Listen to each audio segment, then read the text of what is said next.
কোঠা আন্দোলন করতে গিয়ে আজকে প্রথম শহীদ হয়ে গেলেন রংপুরের বেগম রোকেয়া বিশ্ববিদ্যালয়ের একজন মেধাবী ছাত্র আবু সাঈদ।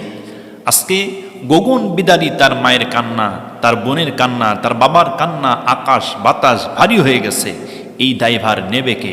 আজকে মেধাবী ছাত্র ছাত্রীরা তাদের ন্যায্য অধিকার আদায়ের জন্য আজকে যখন মাঠে নেমে যাচ্ছে, আজকে পুলিশ প্রশাসন নির্দ্বিধায় তাদের বুকের উপরে গুলি চালাচ্ছে। গুলি চালিয়ে একটা অসহায় বাবার স্বপ্নকে ধ্বংস করে দিচ্ছে, একটা অসহায়ের বোনের স্বপ্নকে ধ্বংস করে দিচ্ছে, একটা অসহায়ের মায়ের স্বপ্নকে আজকে ধ্বংস করে দিচ্ছে। এই দায়ভার নেবে কে? আজকে তাদের অধিকার, আন্দোলনের অধিকারটা তাদের নাগরিক অধিকার, ন্যায্য অধিকার, গণতান্ত্রিক অধিকার। এই অধিকার আদায়ের জন্য তারা যখন আন্দোলনে নামলো, সারা দেশব্যাপী আজকে বিক্ষোভ মিছিল সমাবেশ হচ্ছে। আজকে তাদেরকে নির্দ্বিধায় তাদের উপরে অত্যাচার, জুলুম, নির্যাতন চালানো হচ্ছে। আসলে এই মারামারি তো আমরা চাই না, এই কাটাকাটি তো আমরা চাই না। আমাদের দেশ সোনার দেশ বাংলাদেশ, আমরা সবাই সুখে শান্তিতে মিলেমিশে থাকতে চাই। বৈষম্য আমরা চাই না, সবাই সমান অধিকারে ভোগ করতে চাই। আমাদের দেশের মুক্তিযুদ্ধ যারা মুক্তিযোদ্ধা করে তাদের জীবনকে বাজি রেখে এদেশ স্বাধীন করেছিলেন, তাদের প্রতি আমাদের শ্রদ্ধাবোধ অবশ্যই আছে। তাদেরকে সম্মান দিতে হবে, শ্রদ্ধা জানাতে হবে, তাদের পরিবারকে সম্মান দিতে হবে, শ্রদ্ধা জানাতে হবে। এবং আমাদের দাবিও আছে, মুক্তিযুদ্ধ করে যারা আমাদের দেশকে স্বাধীন করেছে তাদের পরিবারকে সরকারের পক্ষ থেকে নির্দিষ্ট একটা ভাতা ধার্য করে তাদেরকে সম্মানী দেওয়া হোক, তাদের পরিবারকে সম্মানী দেওয়া হোক।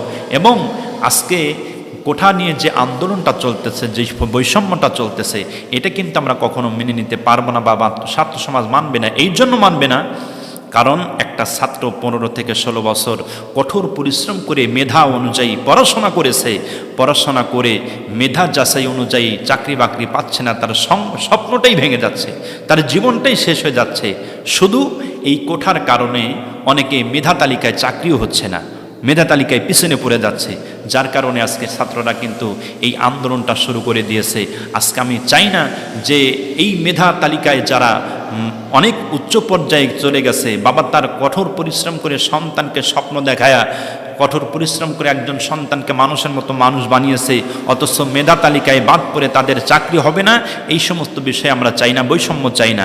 এই জন্য বৈষম্য চাই না, ইসলাম সকলকেই সমান অধিকার দিয়েছে, সব মানুষকে সমান অধিকার দিয়েছে। আমরা আমিরুল মুমিনিন হযরত ওমরের একটি ঘটনা যদি আপনাদেরকে বলি অবশ্যই বুঝে আসবে। আমিরুল মুমিনিন হযরত ওমর রাদিয়াল্লাহু তাআলা আনহু, তিনি যখন তার রাষ্ট্র পরিচালনা করতেছিলেন, হঠাৎ করে তিনি মনে মনে ভাবলেন যে আমার রাষ্ট্র পরিচালনা যে আমি করতেছি, আমার কোন রাজা, কোন প্রজা, আমার কোন কর্মী না খেয়ে আছে, কেমন অবস্থায় আছে, একটু আমাকে দেখা দরকার। যার কারণে গভীর রাতে তিনি একা একা বের হয়েছেন তার রাজ্যের অনুসারীরা কোন অবস্থায় আছে দেখার জন্য। যখন তিনি বের হয়ে চলে গেছেন, এমত অবস্থায় হযরত ওমর তাকিয়ে দেখতেছেন, গহীন অন্ধকারের ভিতরে একটা কুড়ে ঘরের ভিতর থেকে আসতেছে শব্দ, গুনগুন গুনগুন করে কান্নার আওয়াজ ভেসে আসতেছে। এমত অবস্থায় হযরত ওমর পাগল পারা হয়ে গেলেন। হযরত ওমর গিয়ে বলতেছেন যে, মা, কুয়ে ঘরের ভিতরে কেন বাচ্চা নিয়ে কান্দি? খাবার দাও নাই কেন এদেরকে? এত সময় ঘুমাও নাই কেন? মা ডাক দিয়ে বলতেছে, কে পথিক, তোমাকে তো চিনি না, তোমার খবর জানি না, তবে আমি আসছিলাম ওমরের রাজ দরবারে কিছু খাদ্যের জন্য। আমার বাচ্চা কাচ্চাদের নিয়ে তাদের পেটে এত ক্ষুধা, এই যে মিশামিশি হাড়ির ভিতরে কিছু পাথর দিয়ে নাড়াচাড়া করতেছি, আর বলতেছি গোশত রান্না হবে, একটু পরেই খাবে, কিন্তু বাচ্চাদের পেটে এত ক্ষুধা, তাদের ঘুম আর চোখে আসতেছে না। আমিরুল মুমিনিন হযরত ওমর বলেন, এই ঘটনা শুনে আমি ওমরের পায়ের থেকে যেন মাটিটা সরে যাচ্ছে, সঙ্গে সঙ্গে দৌড়ে চলে আসলাম আমার বাইতুল মালের দরজায়।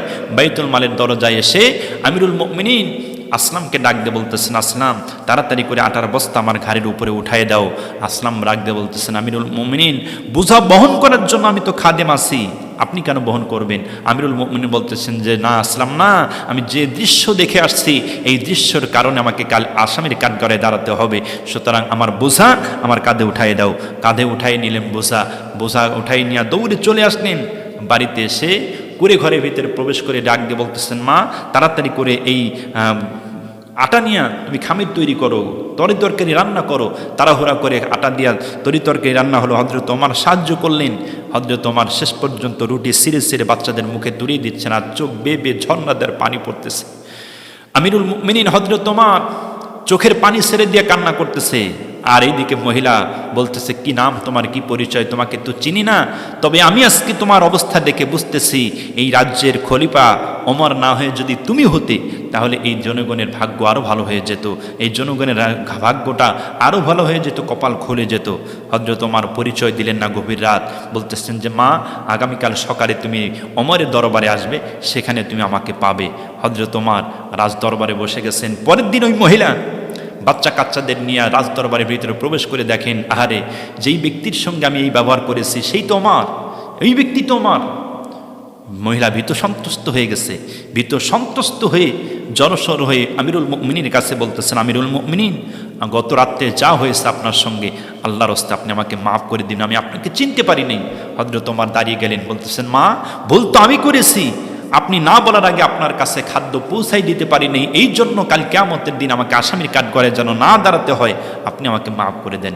প্রিয় ভাইরা আমার, আজকে এই ঘটনা থেকে আমরা শিক্ষা নিতে পারি।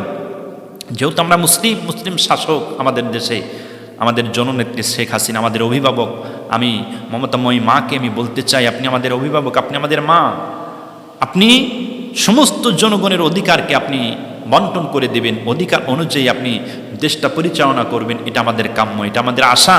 এর জন্য ছাত্ররা তাদের মেধা অনুযায়ী চাকরি হবে, তাদের মেধা অনুযায়ী তাদের কর্মসংস্থান হবে, এটাই তাদের দাবি।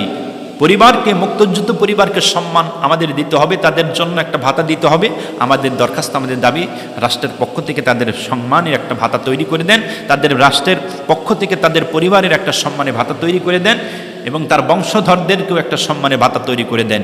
কিন্তু মেধা তালিকায় চাকরির একটা ব্যবস্থা করুন, এটা সকলের দাবি। আপনি যদি এই তালিকায় ব্যবস্থা করেন, তাহলে আজকে এই গণ্ডগোল থাকবে না, আজকে হানাহানি থাকবে না, মারামারি থাকবে না, কাটাকাটি থাকবে না, ইনশাআল্লাহ।